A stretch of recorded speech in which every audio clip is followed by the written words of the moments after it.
On behalf of the African American Research Library and Cultural Center, welcome to our virtual celebration of Caribbean Heritage Month. I am Makiba Foster, manager of the African American Research Library and Cultural Center, and we are very pleased to be a part of the second annual Louise Bennett Coverley Memorial Lecture. This event would not be possible without the support of the Louise Bennett Coverley Heritage Council Incorporated, the Friends of the South Regional Broward College Library, Jamaican Tourist Board, and Jamaicans.com. As we get ready for a dynamic lecture by Dr. Lorna Goodison titled Miss Lou, Maya Angelou and America, we honor a dynamic storyteller that celebrated the lived experiences of Jamaican people with authenticity and pride. In discussing the legacy, impact, and the gift that was Louise Bennett Coverley, I leave you with a quote from Maya Angelou and her poem, Still I Rise. Bringing the gifts that my ancestors gave, I am the dream and the hope of the slave. I rise, I rise, I rise. Enjoy the lecture.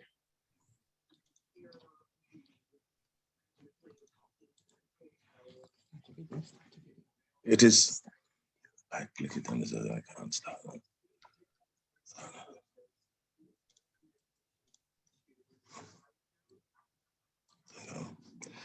Good afternoon, everyone. It is my pleasure to endorse that vote of welcome so ably moved by Makiba. And now it is my pleasure to introduce our moderator for this afternoon, Dr. Andrea Shaw Nevins. Dr. Shaw Nevins is an academic writer, professor of English and assistant dean for Academic Affairs in the College of Arts, Humanities, and Social Science at the Nova Southeastern University. She graduated from the University of Miami with a PhD in English and from Florida International University with a Master's of Fine Arts in Creative Writing, and is a scholar of Caribbean and African diaspora studies. She's skilled in project management, learning assessment, curriculum management, and international design and public speaking. Dr. Shaw Nevins also teaches courses in Caribbean literature and Caribbean literature at Nova Southeastern. Without further ado, I will now pass you over to Dr. Shaw Nevins. Thank you.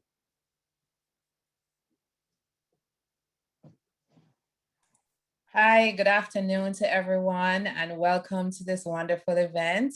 Many thanks to the African American Research Library and Cultural Center, and to the Louise Bennett Coverley Heritage Council, and all of the coordinators and sponsors for this event. I am very honored to have the opportunity to introduce Professor Lorna Goodison. Professor Goodison has received many honors, including Jamaica's prestigious Musgrave Medal, and is the second official Poet Laureate of Jamaica, the first woman to hold the title. Invested in May of 2017, she marked her first Emancipation Day, which is August 1st, in the role with a poem titled In Celebration of Emancipation, which commemorates the end of enslavement of African peoples in Jamaica. She was educated at St. Hugh's High School, a leading Anglican high school in Jamaica, and studied at the Jamaica School of Art, now part of the Edna Mann College of the Visual and Performing Arts. As well as painting, she has also been writing poetry since her teenage years, and many of her books are self-illustrated. Professor Goodison is the recipient of numerous prizes for her work, including the Commonwealth Poetry Prize for the Americas for her second book of poetry, I Am Becoming My Mother, the 2018 Wyndham Campbell Prize for Poetry from Yale University was awarded for the Queen's Gold Medal for Poetry in 2019.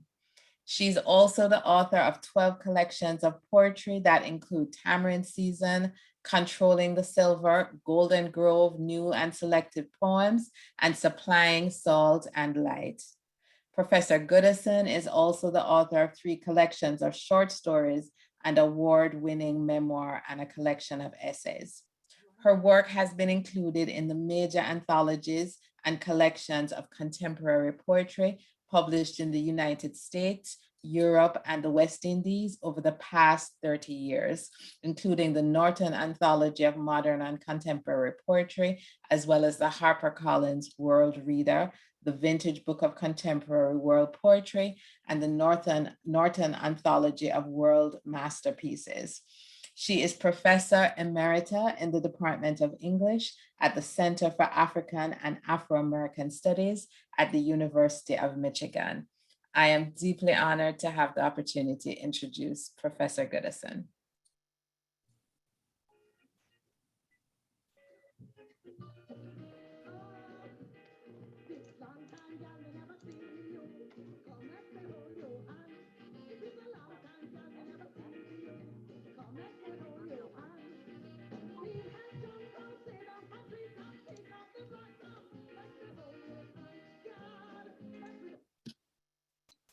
Good morning.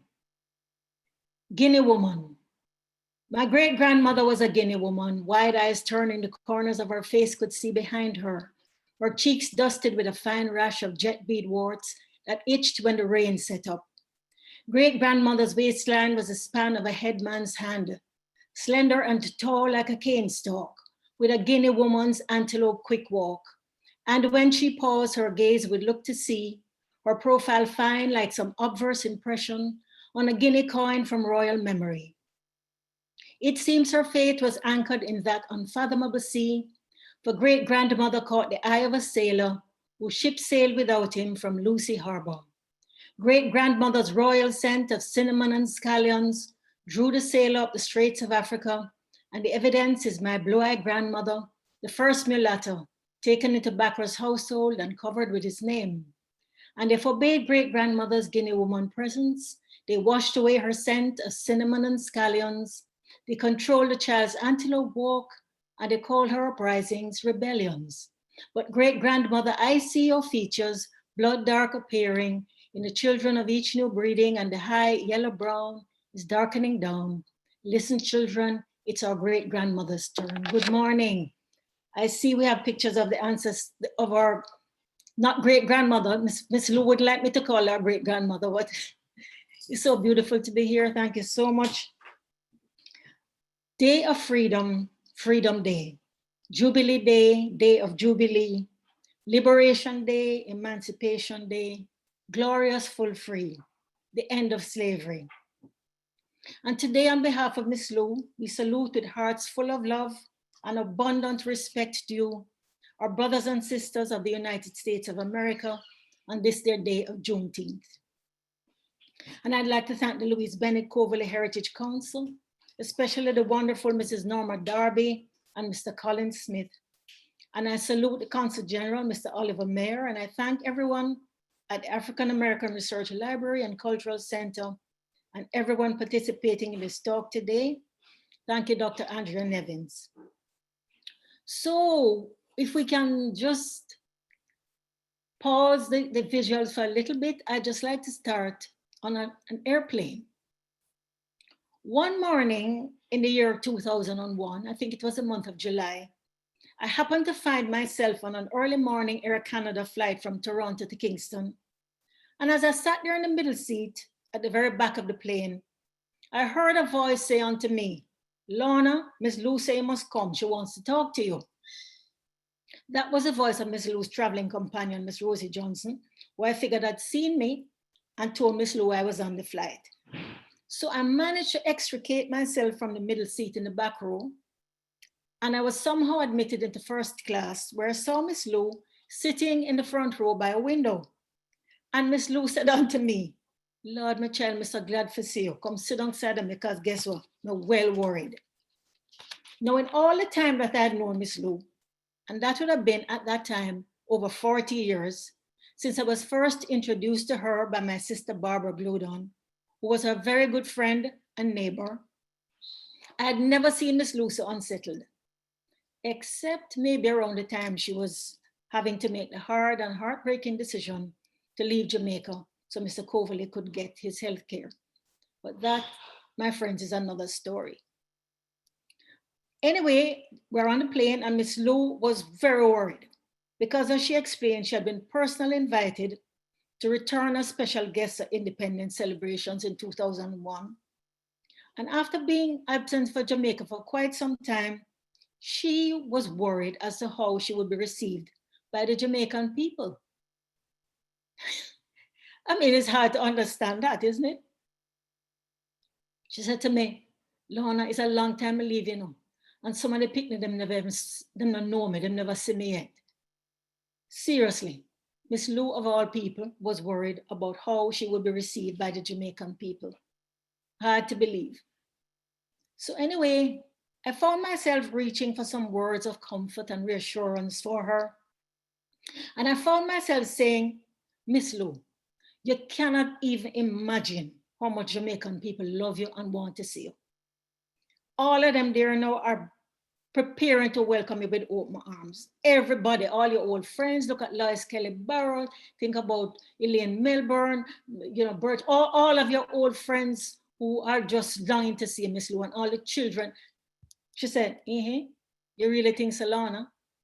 I said, "Yes, Miss Lou, I don't think so, I know so." "Now, why am I still nervous?" said she. So realizing that I had to dig deeper into my supply of reassurances, my basket of reassurances, in order to become more effective in this, my new role of convincer to Miss Lou, I said, "Miss Lou, there's only one other writer in the entire world right now who is as loved and valued by her people as you are. And that is your friend, Maya Angelou." Can we see the picture of Miss Lou and Maya Angelou again? Is that okay? All right. Until it comes up, I said, yeah, nobody is as loved by their people as you and Maya. Miss Lou said, so you really think so, Lorna? I said, yes, Miss Lou. And thus it was I found myself saying some of the things that I plan to say today in this talk. So when they announced that we were getting ready to land, and I realized that I needed to return to my seat at the back of the plane, I concluded my heartfelt attempt to reassure Miss Lou about how greatly loved she is, and was loved and is loved by the Jamaican people and the people of the world. And she said to me, then Lorna, write something about it now. Write down all the way you just said to me.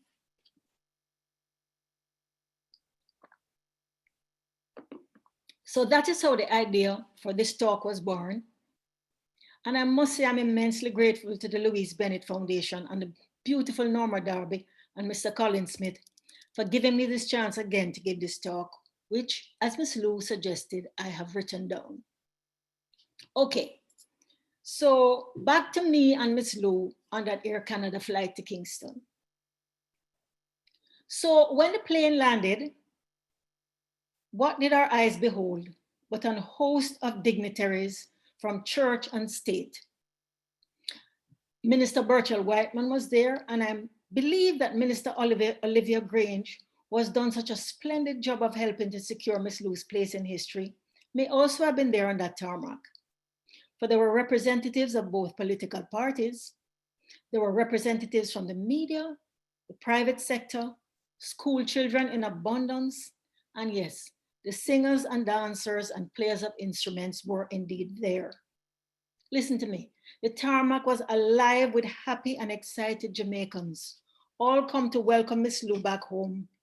And from my seat in the back of the plane, in my mind, I said to Miss Lou, don't I tell you? Anyway, I disembarked by the back door. It was one of those planes that had 2 exits. And I made my way around to the front of the crowd, my heart filled with joy to know that Miss Lou was going to get the top ranking, bonononos, this long time gal me never see you, respect due, welcome, she so richly deserved. And Miss Lou, if by chance you're listening to this, I'm sorry it took so long to write something as you told me to do. But here is some of what I said to you on that plane, as well as some things I've thought of since then. Okay. Now, I believe that almost every Jamaican poet and many Jamaican artists draw to some extent upon Miss Lou's voice. Her ways of taking like old English verse forms like the ballad and the dramatic monologue, taking those old forms and making them new again. Her inimitable way with irony, her deep empathy, her genuine feelings of pure, untrammeled love and concern for her people. Her love that was transmitted to us through the beautiful instrument that was her distinctive and extraordinary voice. How to describe Miss Lou's voice? Very affective, possessing precise intonation, tasteful modulation, melodic cadences. Now, Miss Lou's speaking voice was not far from her singing voice, and you always felt uplifted when you heard her speak or sing. Now, in trying to find a way to describe Miss Lou's voice, I came upon a word used by an Egyptian musicologist, and the word is tarab, T-A-R-A-B. Apparently, it has no ready translation, but narrowly defined, it refers to musical emotion, expressive singing, or evocative poetry. It is a harmonious relationship between the singer or the poet and the audience. The harmony and equilibrium between the performer and the audience when there's an exchange of feeling or a melting of the two into one. And no other performer conveys tarab more than Miss Lou. All you have to do is to look at the faces, the enraptured faces of the audience at any of our performances that we're so blessed to have captured on film. And the very same thing is true of Maya Angelou, who was a personal friend of Miss Lou's.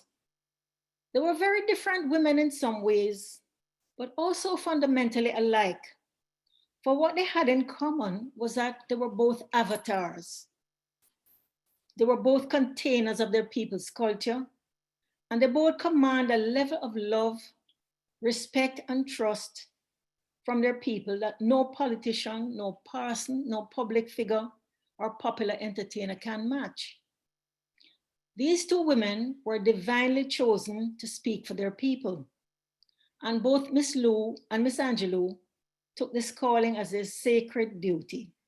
And no matter how successful they became, they never left their people behind. Very often, Miss Lou and Maya Angelou, Miss Angelou, covered the same ground, each in their own way. I once had the privilege of hearing Maya Angelou give a talk in Jamaica.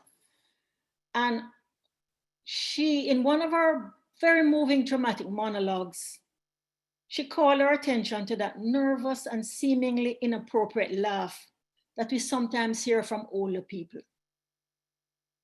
That for no apparent reason laugh.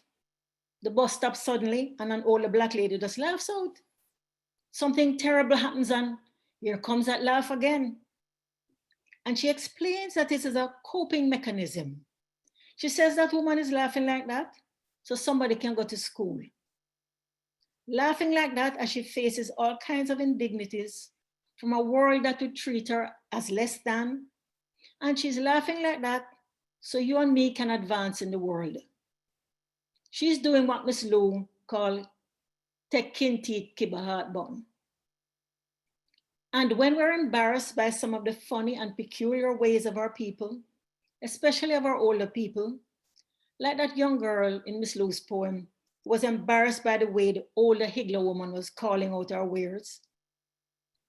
Miss Lou and Maya Angelou remind us how older generations made terrible sacrifices, hard sacrifices for us, so that we can be flourishing now. And they both encourage us to honor our people who laugh inappropriately, or who talk too loud sometimes, who dress funny, who sometimes mispronounce standard English words, and laugh at the wrong time. Because you know what? That is just how you manage sometimes when dirty tough. You laugh inappropriately as you just take where you get so till you get where you want. Or you laugh inappropriately sometimes when you just keep on keeping on. Now, Miss Lou lived and worked in the United States of America from 1953 to 1955. And she used to tell some of the funny stories about her life as a struggling artist in New York.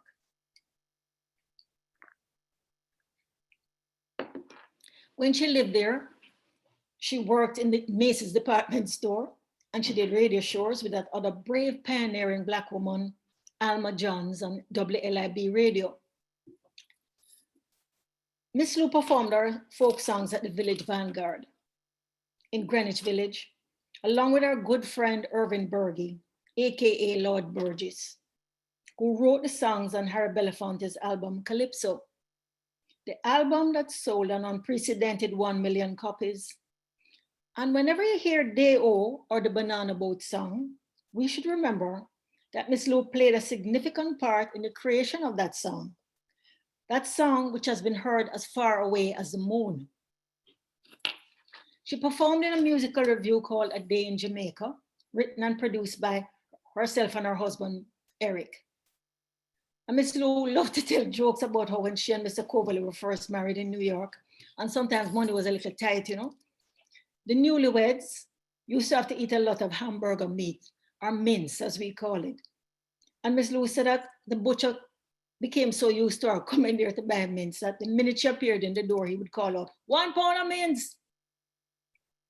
Anyway, during those years in New York, she and her beloved Rico, I loved when Miss Lou called her husband Rico. It made it sound like he was still her boyfriend, you know. Anyway, our beloved Rico and herself, she became part of a community of some of the most important actors, singers, musicians, and artists of the last century. We need to know this. Our children need to know this.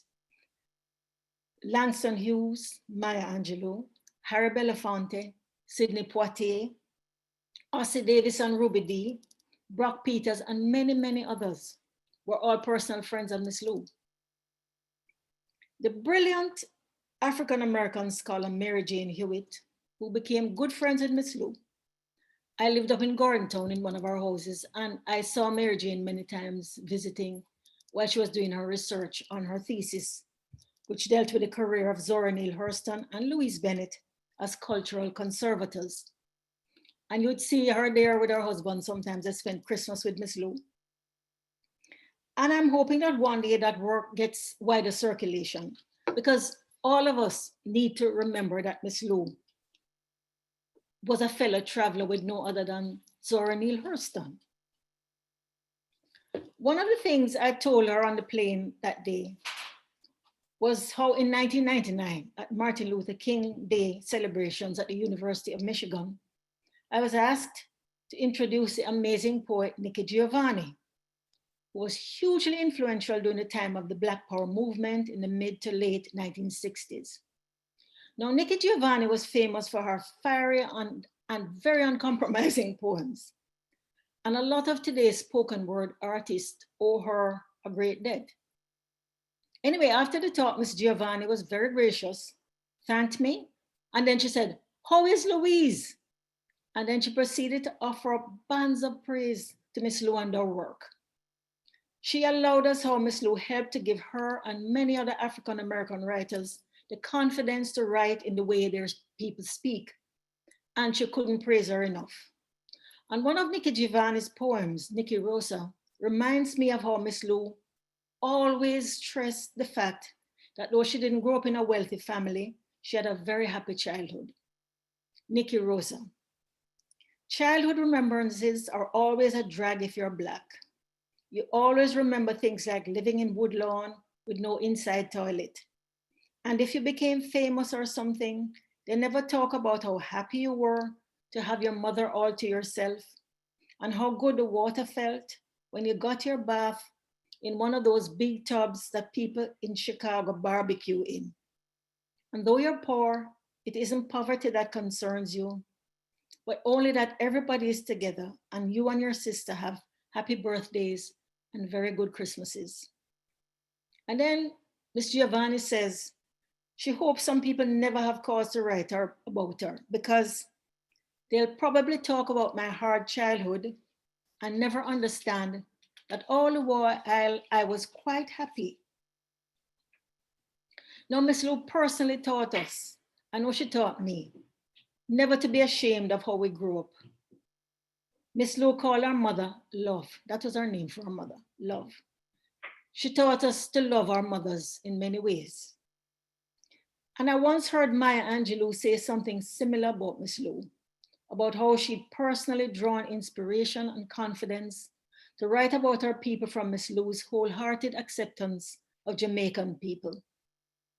Maya Angelou even wrote a little children's book called Cedric of Jamaica, about a little boy named Little C. Now, where do you think she would have gotten that from? Little C, a little boy who wanted to be called by his rightful name. Here's something else I reminded Miss Lou about on that Air Canada flight. When I was a student at the School of the Art Students League in New York City in the late 1960s, I was fortunate enough to take a class with a great African-American painter, Jacob Lawrence. And when Mr. Lawrence found out that I was from Jamaica, he immediately asked me about Miss Lou and inquired if I'd ever met the brilliant African-American sculptor, Richmond Barthé. Richmond Barthé was a very finely tuned and sensitive soul who found life in those pre-civil rights days in the US very difficult. So he moved to Jamaica and he lived in the hills of St. Mary for years. I don't know if Miss Lou had something to do with him moving there, but that move certainly helped to heal and nurture and extend the productive life of the great Richmond Barthay. Now, on that flight, I reminded Miss Lou that I'd actually met Richmond Barthay at one of our famous New Year's Eve parties. You should invite anybody who had ever been to one of those parties to come and speak. You know, Fabian Coverley could tell you all about those parties. They were just wonderful parties. Anyway, Mr. Barthay was quietly sitting amongst the other guests. And every now and again, Miss Lou would go over to him and encourage him to jolly up himself. He was a very quiet man. Maybe she even tried to get him to dance to the music played by the Gordonstown Boys Brigade Band.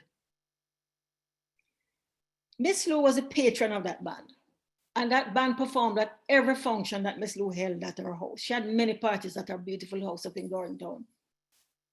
She and Mr. Coverley threw the best parties. And anyway, there was not one member of the Gordonstown Boys Brigade Band that was under 70 years old. And Miss Lou once suggested to the leader that she should try to recruit some young men to join the band.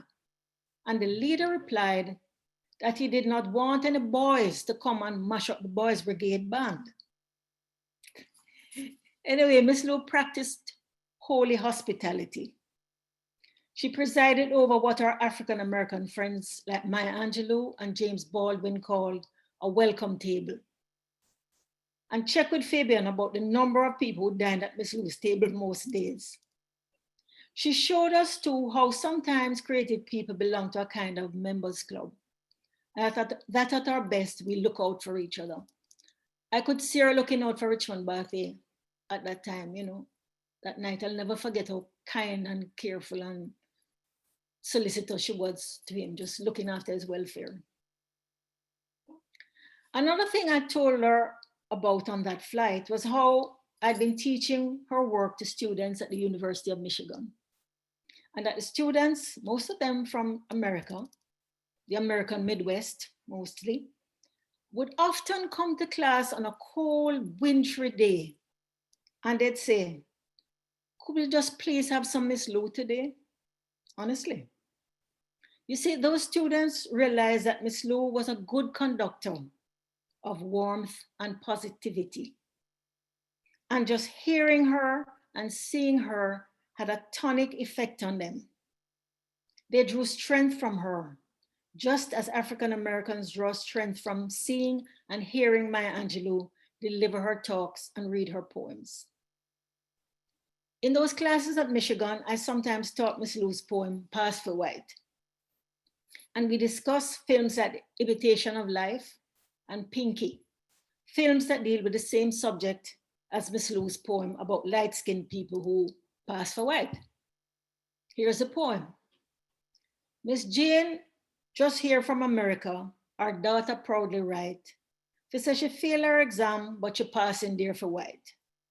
She said to tell the truth, she know her head part not so bright. She couldn't pass through college, so she tried to pass for white. She passed in with her workmate them, she passed in with her boss. And a nice white boy she loved to go on with her like so she passed. But sometimes she get fretful and her heart start gallop fast. And she broke out in a cold sweat, just a wonder if she passed. Jane Beck says she sent the girl to learn about education. It looked like said the girl gone work on her complexion.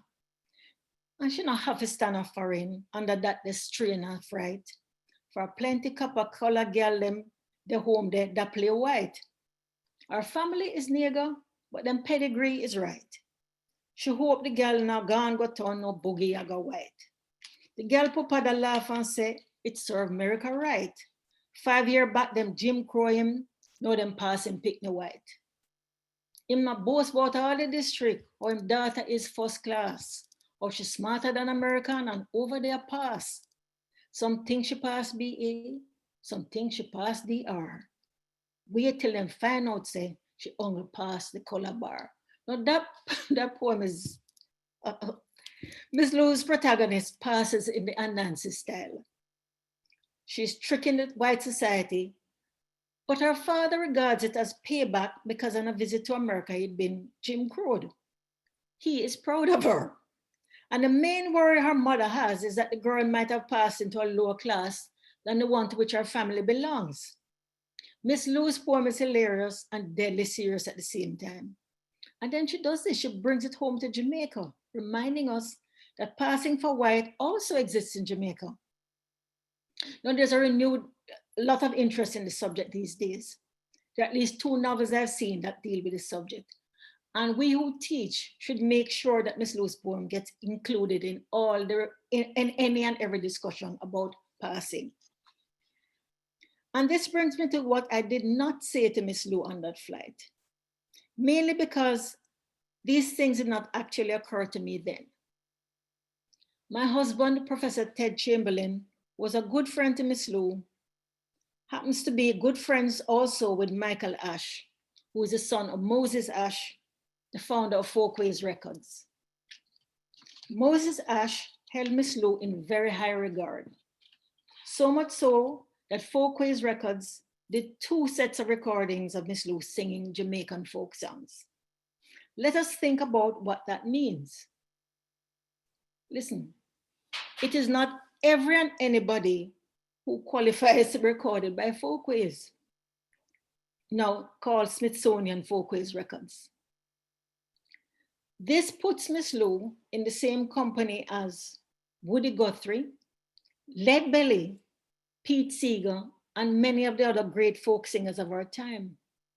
We need to remember that Miss Lou had a very sweet singing voice. And I'm saying that we should try harder to get our songs played regularly on the radio. Because you know why? It would benefit our people to hear that sweetness in our voice. We would all benefit from the tonic effect of our voice. The simple fact is, you just feel better when you hear Miss Lou's voice. You just feel better. And while Miss Lou is our own Miss Lou who belongs to Jamaica, she also belongs to the wider world. She's a citizen of the world who showed all who came after her how important it is to be our authentic selves. And that in many ways is our greatest gift to us. When I was Poet Laureate not too long ago, one of the things we managed to establish was a set of prizes for young Jamaican poets.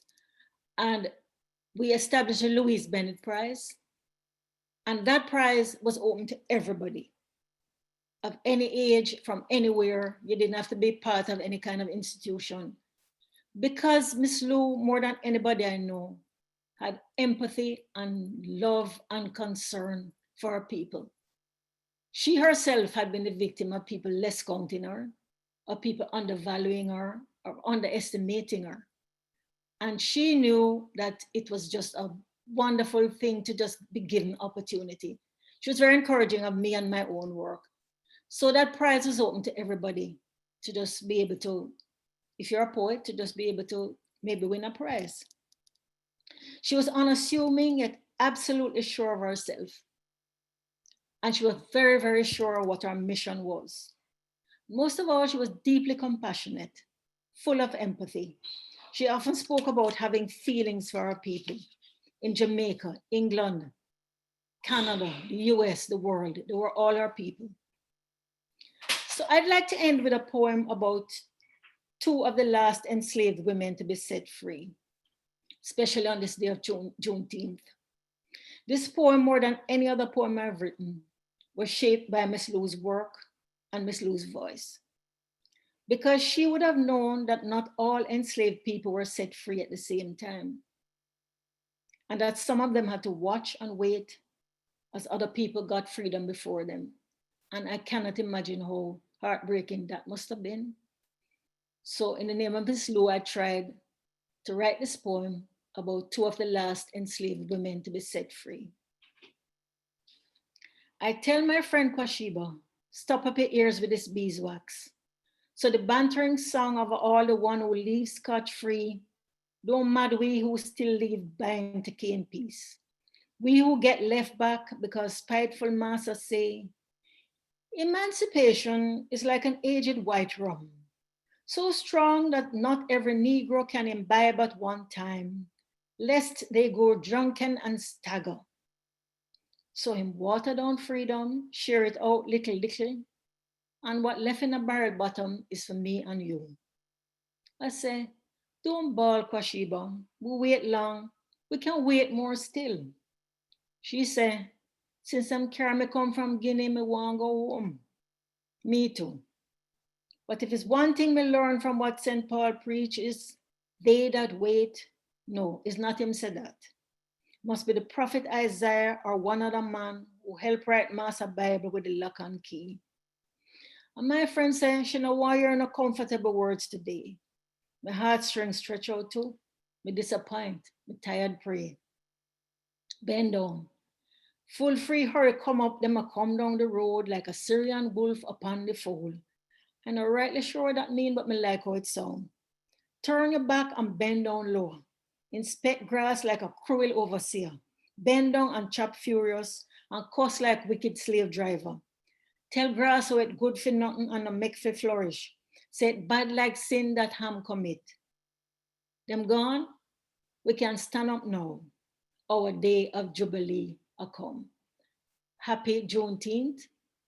May all our Jubilees come and come and come, and may we all be just very, very blessed and happy and just bathe in the memory of our beautiful Louise Bennett today. Thank you very much.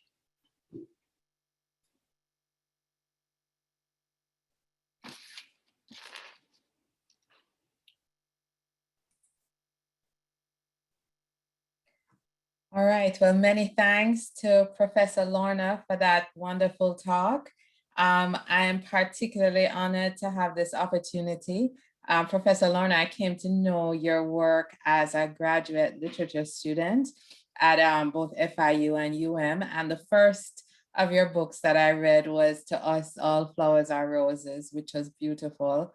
I've read many others, including Turn Thanks, Baby Mother and the King of Swords. That was part of my dissertation from Harvey River. So thank you for the profound insight that you have provided for us. So the first question that I have for you, most of us from Jamaica of my generation grew up primarily knowing of Miss Lou as the host of Ring Ding and as a poet. And for me, it was only after studying Caribbean literature that I came to recognize her as what we would now call an activist. And it was also through the study of literature that I came to understand the ways in which writing often serves as an act of revolution. In your talk today, you mentioned that both Miss Lou and Miss Angelou spoke for their people. You referenced Nikki Giovanni. She has her poem Revolutionary Dreams, where she talks about just, the act of being yourself as a woman is an act of revolution. So can you say a little about this understanding of writers like you, Miss Lou, and Maya Angelou as revolutionaries? Well, I must say, I was stunned when I heard Nikki Giovanni claiming Miss Lou as an influence. Because, Miss Giovanni she took no prisoners. I mean, some of the things that she wrote, people would, incendiary is the word I use to describe her writing. But I think Miss Lou was one of the most radical people I ever met. She was so, first of all, you have to imagine what it must have been like in those days to be championing dialect, patois. Yes. I mean, she really faced some terrible, the gatekeepers of society were brutal to her, so she must have had but I will repeat what she told me once. She said, Miss Lou and I have this in common. Our mothers were dressmakers. So we spent a lot of time in the sewing room listening to women tell stories and, just talk their talk. And she said she would sit in the sewing room and listen to these people talking, and she loved them from the time she was a little girl. And she said in her own little mind, she said, these are good people. I love these people. So she said when people were trying to tell her that they talk bad and this is only, she said she just did not believe it. She said in her childish, childlike mind, in her beautiful innocence, she said, these are good people. Nothing they do is bad. So nobody could convince her that her people talk bad or were inferior in any way. So, and she had this from the time she was a little girl. And I think maybe Miss Angelou had that same kind of conviction from the time she was a little girl. You know, you are just, I love my people, these are my people, nobody can tell me anything bad about them. And so you can't tell me that they talk bad. I love how they talk.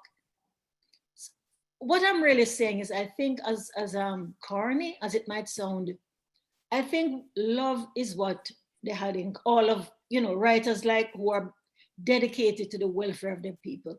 It's because they love the people. Thank you. I can't say it I can't say it anymore in a more complicated way than that.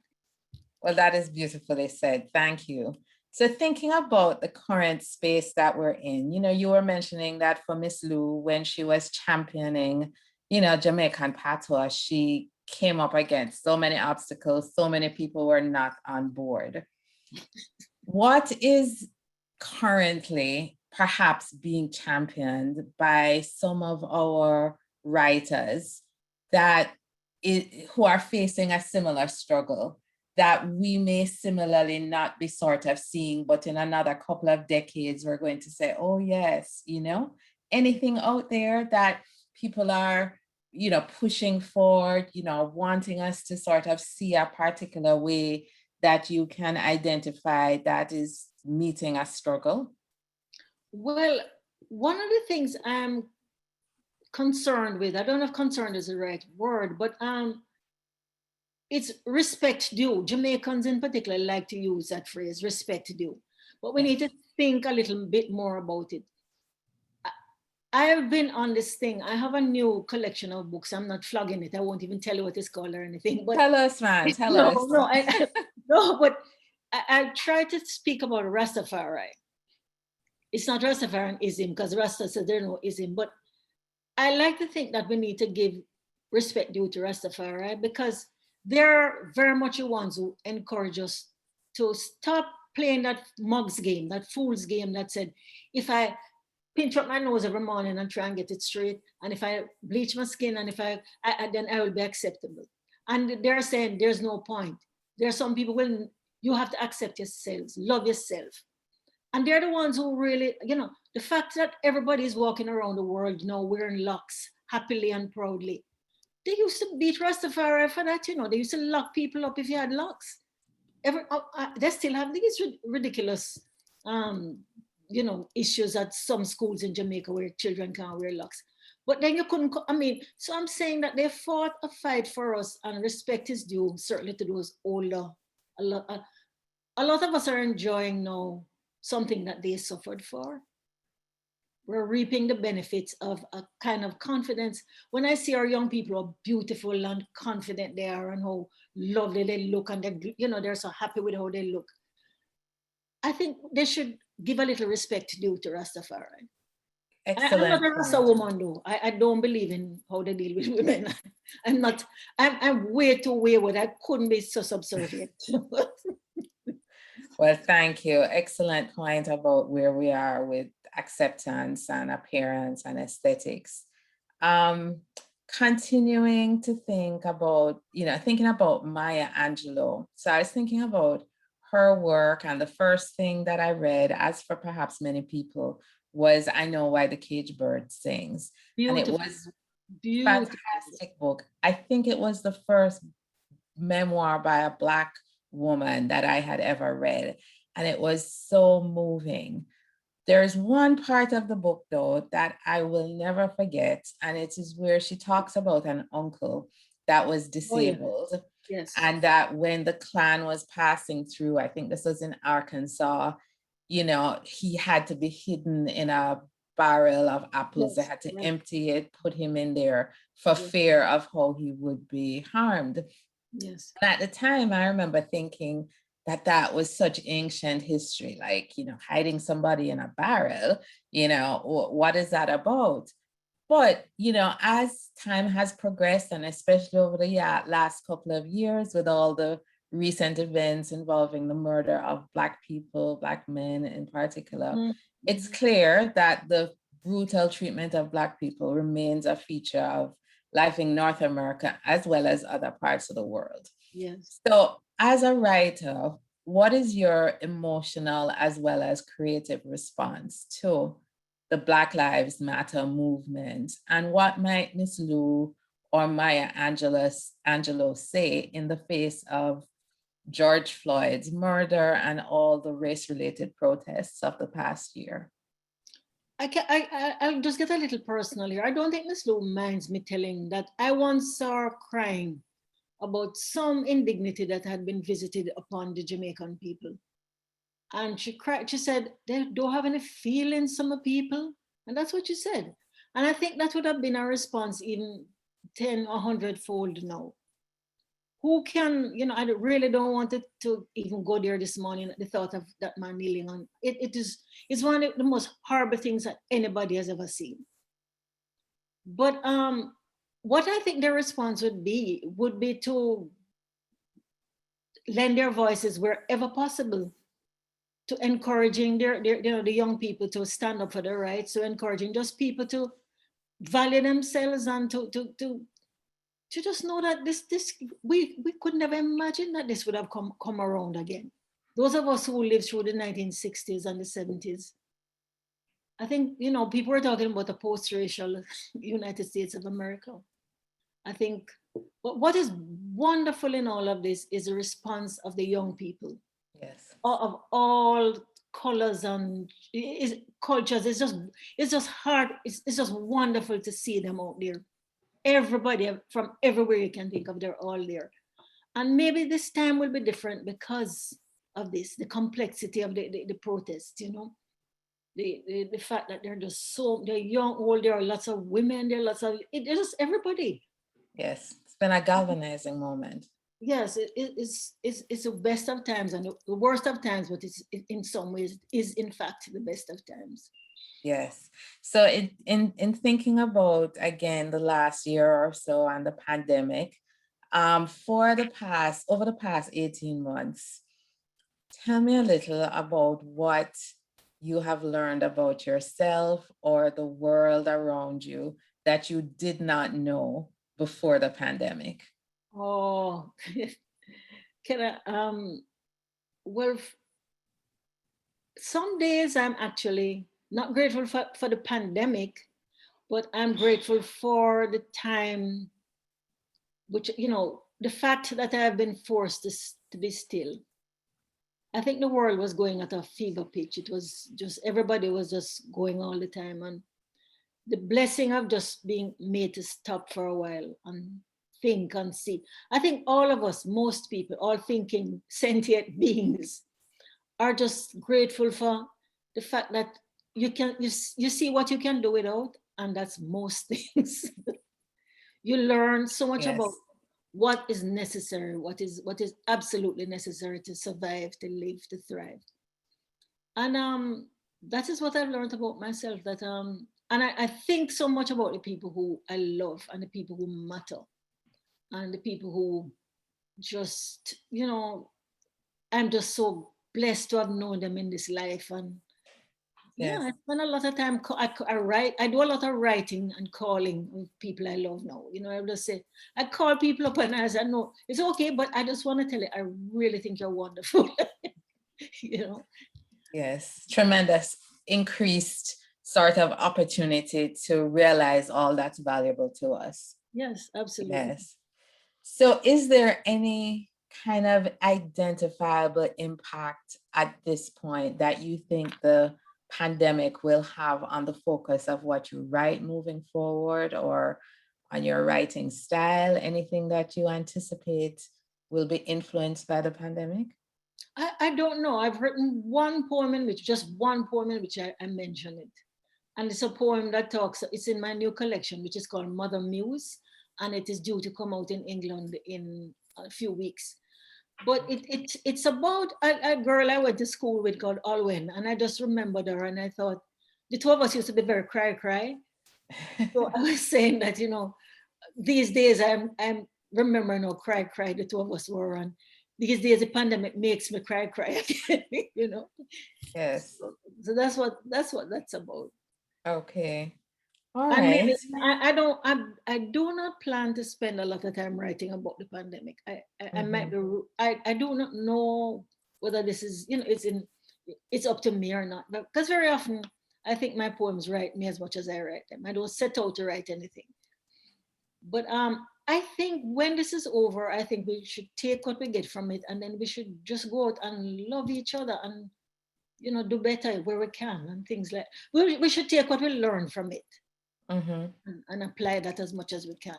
I don't want to spend too much time thinking about all, because some days were pretty dread, I mean, I'm not saying it was really the fear, the unknown. Most of us didn't know we had that much fear inside ourselves. I certainly didn't know. I had a lot. Yes. So that is one of the big things to have learned from it, and an important thing, I would say. So moving on from the pandemic, thinking about your work as a mentor, as a teacher, you encounter a lot of young people who are, on a very set path in the study of literature or writing.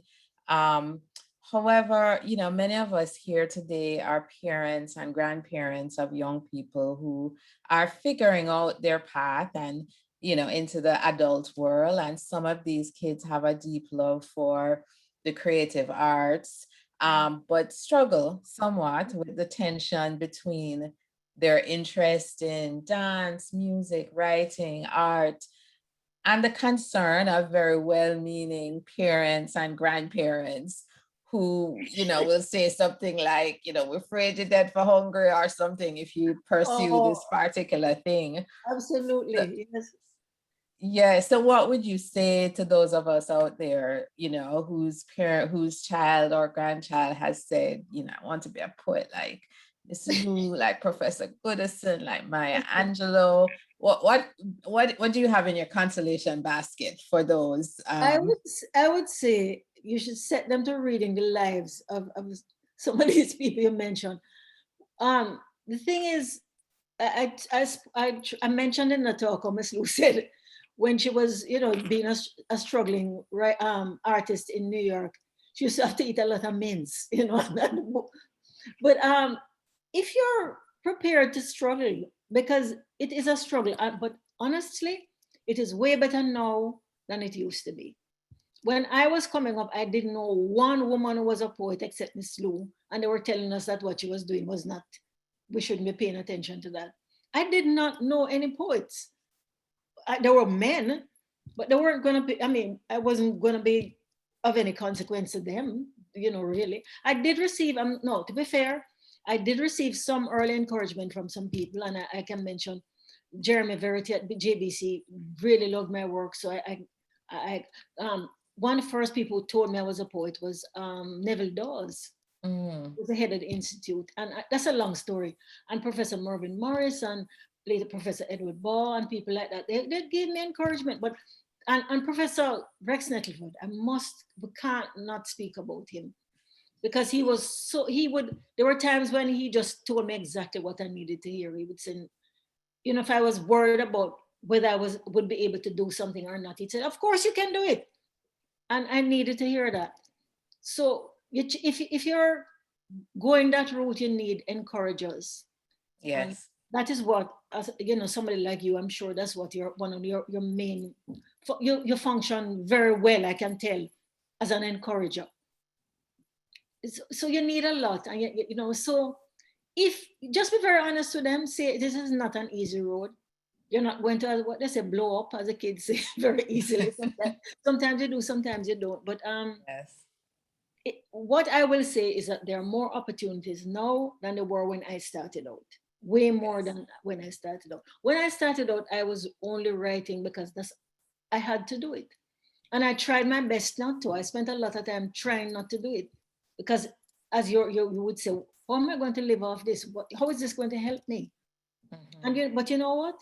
The more I was doing that, the more I was trying to not be a writer or a creative person, I kept making very bad decisions because I was not going in the direction that I was meant to be going. Yes, you are being guided. Yes, and I was pushing back against this guidance, and it was not working well for me. Yes. But when I decided that I accepted the fact that by some great grace, by God's grace, I am in fact a poet, things started to work in a more harmonious way.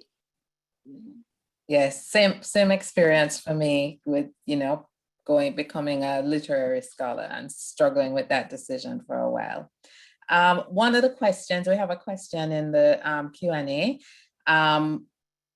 in the chat. How can we best introduce Miss Lou to youth today, especially those of the Jamaican diaspora? Well, I think Mutabaruko very early on claimed Miss Lou as a dub poet. You know that? Yes. He said Dotty Tough is the first dub poet. Mm-hmm. And my Linton Kwesi Johnson has elected to write in the kind of Jamaican English that is Miss Lou. He's very influenced by Miss Lou. And they're both very popular poets with young people. So you could do that. Sometimes, with children, you have to kind of take a slightly, round the corner route. You can't take a direct route. So if you introduce them, one of the things that I used to teach my class at the University of Michigan is I would do colonization in reverse, Miss Lou's colonization in reverse. And I would put that right beside Lyndon Johnson's England is a Bitch. Mm-hmm. You have a lot of fun with a class like that. Yes. Because it's as if Miss Lou brought them to England and then Linton then shows you what happened with them living in England. And Miss Lou leaves the lazy Jane on the couch reading love story book. Yes. But Linton takes up how hard people in England had to work. Me do day work, me do night work, me do clean work, me do dirty work, If you see, them say black man is very lazy, but if you see how me work, you think I'm crazy.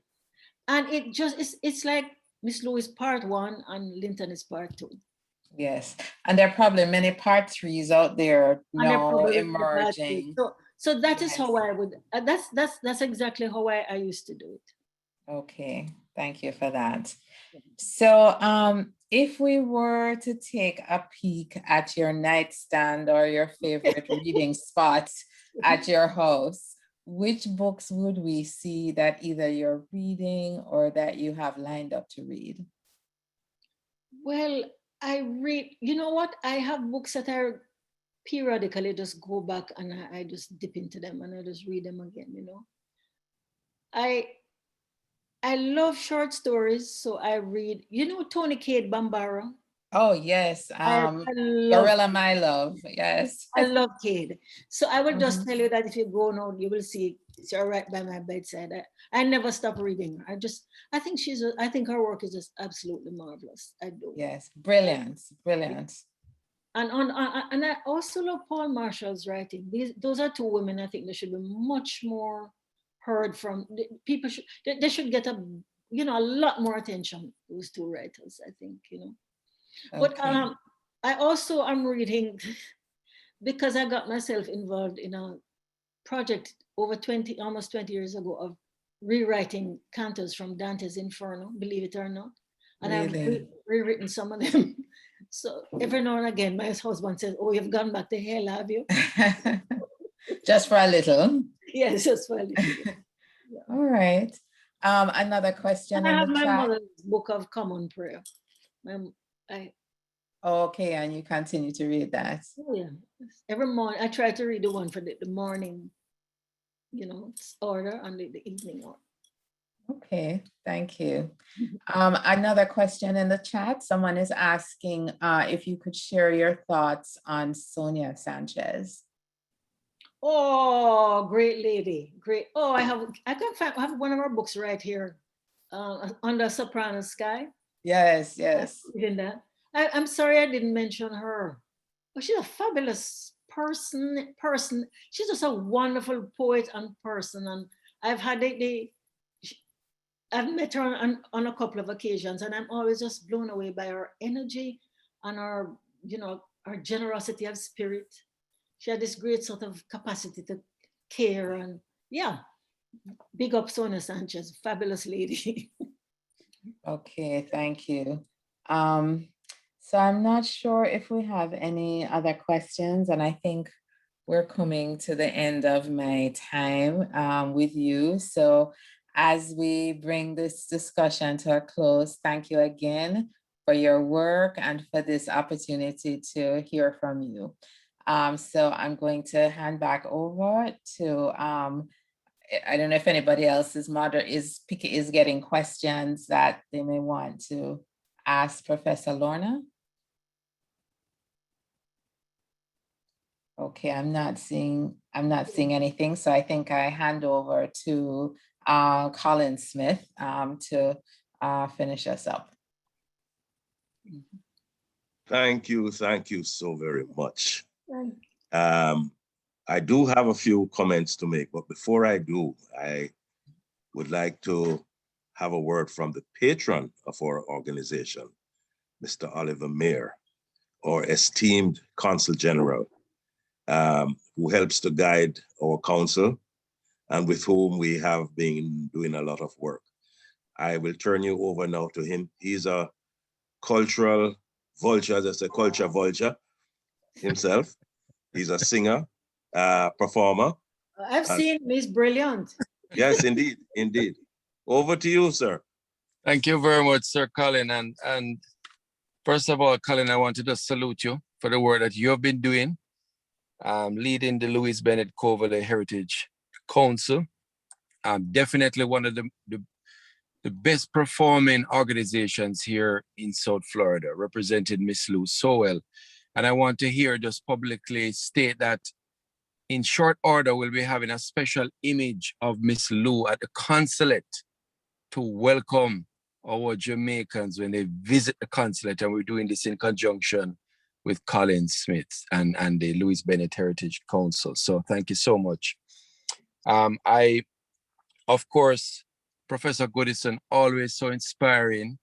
You know, every time I hear you, I feel a touch of Miss Lou coming out in you. The warmth, love, you know, your experience, you continue to represent us so well as a Jamaican and as a woman, a Caribbean woman. You know, we're so proud of the work that you have been doing. Dr. Andrea Nevin, thank you for moderating so well. I see folks like Norma Darby, Professor Carolyn Cooper on Olive Senior, Professor Olive Senior. I feel so blessed to just be able to say a few words today. You know, listening to the presentation, some of the names I heard, first of all, Miss Lou, I had the honor of meeting Miss Lou in 2002 when she came, I believe when she came to Jamaica that year. I had some words with her and she said, wait, you're Tony's nephew? Is Tony take care of my teeth, you know? And we had such a good laugh. We took a picture and that picture has become priceless for me. I grew up on South Monterey Drive and down the road from me was Professor Mervyn Morris. And when I used to write poetry, he would read and give me some feedback. I need to dust off some of those old poems and start again.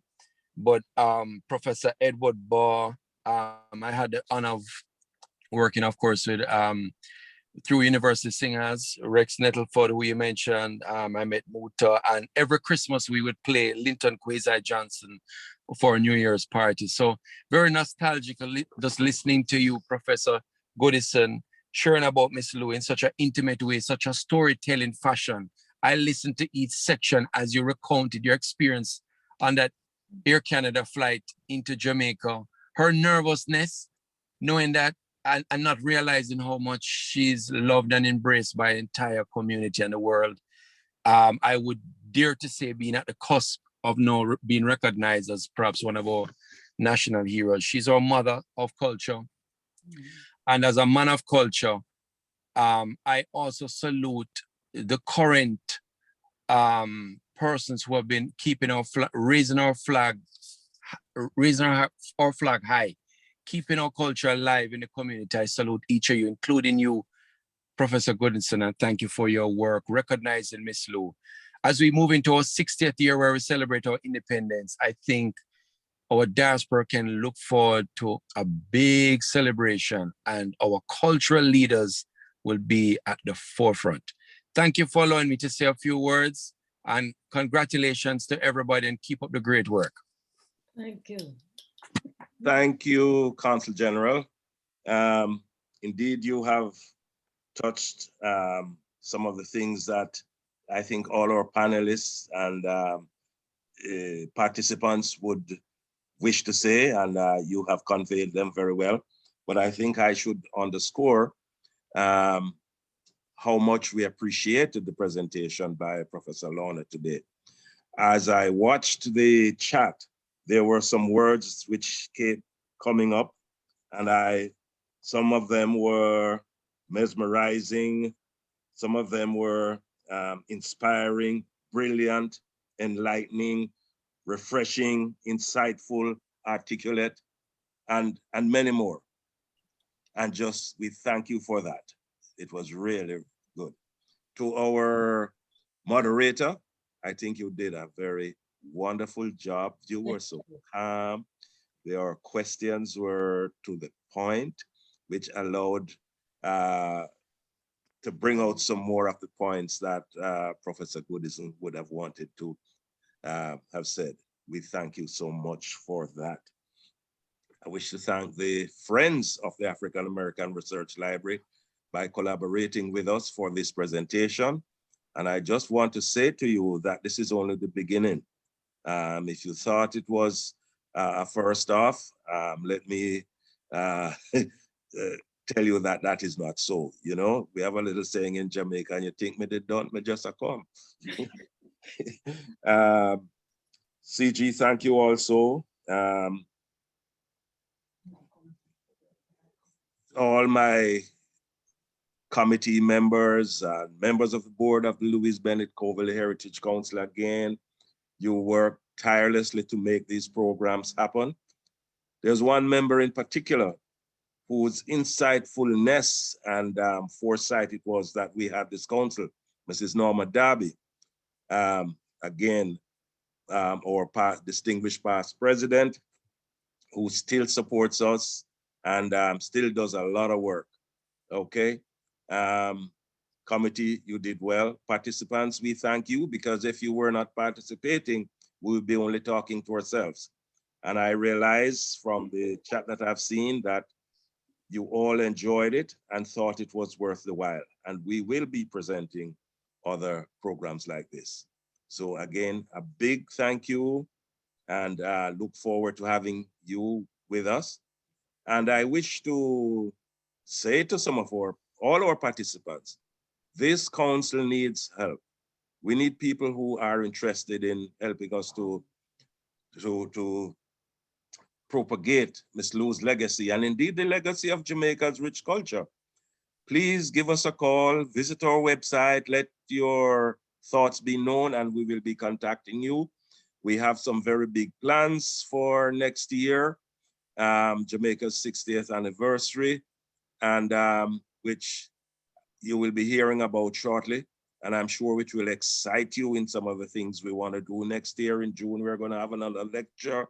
Next year, we want to have a 2-day reading festival, just to give you a few. And, you know, there's lots more. We continue to have our writing clinics for young people. We had a writing clinic recently, which dealt with music, writing lyrics for music. So there's a lot of help that we need. So please, thank you. Let us know. And until our next program,